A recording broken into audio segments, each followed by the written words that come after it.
Hey there, Nation, and welcome to the show where we help you to play miniatures wargaming on a budget. It is I, Commander Cheapskate, and we are back on another episode of Hobby Sides. And on this episode, we are doing a showcase of our studio's Kill Team terrain collection from Kill Team Into the Dark. As you can see, the terrain for the Gallow Dark, which is the Space Hulk that campaign series takes place on, has been fully painted, fully assembled, and fully completed. And this is the end result of our work. And as you can see, it looks absolutely fantastic with a beautiful tabletop finish. It looks all kinds of grimy. And oddly enough, it also looks kind of colorful as well with the terrain. And it looks really, really cool, especially when you pair it with the game mat that actually came with the game as well. So today's episode, we're going to talk about exactly how we put this thing together, how we went about painting it, the design concept that we went for actually creating it, and of course showcase all the exquisite details that are located on this set piece. I mean, look at this, for example, like this control panel right here. Let me go and zoom in real quick for it so you can see all the details that are attached to this. It looks absolutely fantastic. I'm going to zoom in so that we can see a little bit better. Yeah, it looks really, really cool as well. Just really awesome. So right off the bat, you might be wondering, Commander Cheapskate, how the heck did you actually get this terrain set, considering that the original cost for this thing was $210 online? And for the astute viewer out there who might have noticed that, yeah, that is true. This set is actually pretty quite expensive. However, I was able to score this actually pretty cheaply. I was able to get this set actually secondhand, if you can imagine, if you can actually believe it. What ended up happening is that one of my buddies, Brother Grimm, was actually surfing Craigslist. He actually likes to buy a lot of things off Craigslist. He does a lot of work where he does a lot of contracting work. So usually he goes on Craigslist and actually surfs around to see if he can find used things like used tools and stuff like that for his business. And he actually saw an ad that was out on Craigslist for this guy who was actually moving. He's actually in the next town over, and he was actually moving across several state lines. He got newly married, I guess. So anyway, so he was trying to get rid of a lot of his gaming materials, oddly enough. I don't know what the situation was, but he was getting rid of quite a bit, actually. The ad that he had was actually, that he had out was like, he had one of those Whiz Kid, I think is what it's called, table toppers. Those are those really neat plastic table toppers that you can get to put on top of to make a wargaming table. He had like 3 of those. He had like two 4x6s and a 4x4 gaming table he was trying to get rid of.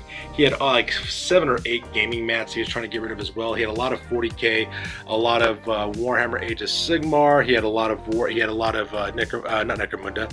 He also had a lot of Kill Team things as well that he was trying to offload secondhand. And my buddy, Brother Grimm at the time, showed me that ad on Craigslist and said, hey, look, man, we should go check out what he has. So of course I sent him an email asking him if he was willing to sell like only parts of his collection, not necessarily all of it. He agreed. So my buddy, Brother Grimm, and I, we actually drove out there to that town, went to go check out what he had, and he actually had a set of Gallow Dark terrain. He had already had some of it started being assembled already. He also had some of it primed already as well,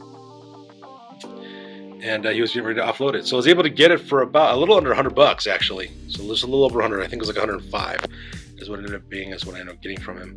And the reason why is because not only did I get the Gallow Dark terrain as well as the box that he had inside of it as well, but I was also able to get a couple of dice as well that he had, which I thought looked really, really cool, that I plan on using for my Dogs of War army. But yeah, that was able to get that deal. He actually had quite a bit of stuff for sale, and I asked him why he was getting rid of it all. He didn't really want to go into detail with it.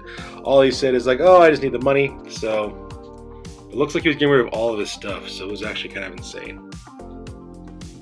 But yeah, so that was able to get the terrain here, and that's the story about how I got those terrain pieces.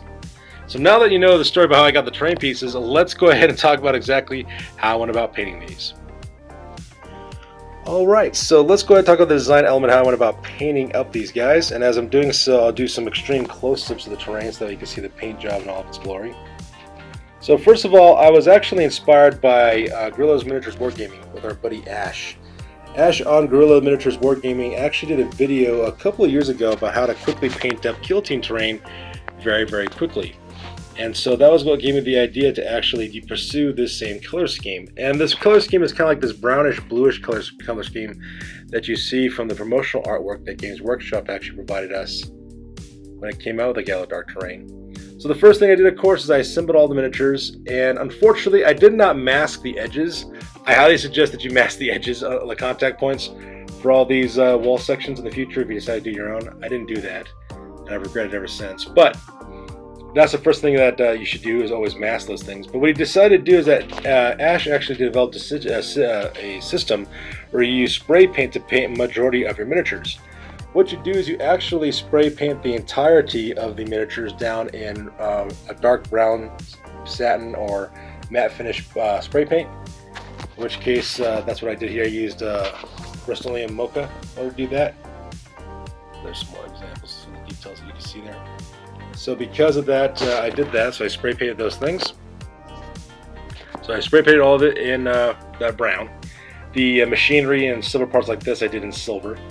And then what you do is, for all the parts that you spray painted brown, you take a teal color, turquoise teal color, and you spray paint it with a zenithal highlight from a 45-degree angle. And what this does, it allows the teal paint to catch the highlights of these miniatures, and at the same time leave this dark brown on the bottoms and the bottom half of the painting, and that way it kind of appears at the angles, so you can see kind of like right over here. So it creates this kind of like rusted weather look with that spray paint. And then from there, I dry brushed the entirety of the miniatures with light gray, so that created like a dusty kind of dirty look on all the terrain pieces. Also brought a lot of the details. And then from there, what I decided to do is paint all the individual bits and bobs and things using metallic paints, using lime greens and slime sherbets and winter greens for all the lights and as well as the wiring, turquoise for all the diodes and stuff like that, metallic paints for all the metallic elements, as you can see here. I use black for all the terminal screens, so that way they black out. This bright turquoise for all the plasma coils. And then after I got done with that, I then dry brushed it all with some orange paint to make it look more rusty. Some bright silver paint to add that kind of like edge highlighting to it all. And then I did a quick oil wash with some min-wax polyshade acrylic commission oak. I sprayed with matte varnish, and ta-da! That's how it works. Now for all the metallic elements like these generators, for example, and cargo containers and things, what I did is I just sprayed them with just normal, first of all I primed them with black primer, and then I spray painted them with silver spray paint, and then dry brushed them with nutmeg, which is a, nutmeg, not the spice, but the color nutmeg, by Apple Barrel Paints to create this rusted look, and then dry brushed them with some more orange to add that oxide look, and then some bright silver to create that weathered look, add that oil wash, and then add that matte finish, and voila. The entire thing was fully completed. I would say it took about a solid week's worth of work. I would say about 14 to 15 hours worth of painting put into this project. Usually just because I paint anywhere between an hour and a half to 2 hours a evening, just as my hobby time. So it was actually quite quick to get it done. Now I will warn you, if you are starting out painting this set, it does seem overwhelming. It does. I'm not going to lie about that. Anyone tells you that this project is not overwhelming, when you first look at it, they're lying to you, because it's exactly how I felt when I saw all this stuff with all the details and things. But oddly enough, as you get through it and you start doing like an assembly line method of painting for these, it actually goes by pretty quickly, because then it becomes like an assembly line process, and it gets done really fast. You just kind of work on similar sections at a time. So for example, like you would work on this first door section here, and you'd find its sibling, which is over here in this corner. You work on the similar sections together first, so that way you know exactly how you're going to paint each section. Oh, I forgot an end cap on that one. Wow, that's really unprofessional of me. But anyway, so there should be a little cap there. I do have extra caps, I just didn't notice that one. Whoops. But yeah. And then you just finish those two sections, and you move on to the next similar sections, and so on and so on. And before you know it, you actually have almost all of it done. And then you have all of it completed, and then you can get ready to play on it. I will admit, this game mat with the different color lights on the floor does a really good job of kind of blending this all in together. It makes it look really super cool. And I'm overall excited about the end results for this project. So yeah. That's how we went about painting up and showcasing our Gallow Dark terrain. It's kind of cool because you can just kind of like zoom in here and make it look like you're going down a hallway. You zoom right back out again. Like I said, very, very cool detailed pieces of terrain. One of my things I hate doing is painting terrain. That's one thing I hate doing. But this one was actually so bad. I think the reason why is because of all the different details and different things, and all the different pieces of visual interest. Like for example, like take a look at these pipes and stuff. Like right here, and you go and zoom in, you got like servo skulls and stuff. all along that. I mean, it just looks really, really awesome the way it all came out. So I'm very, very happy with the end results.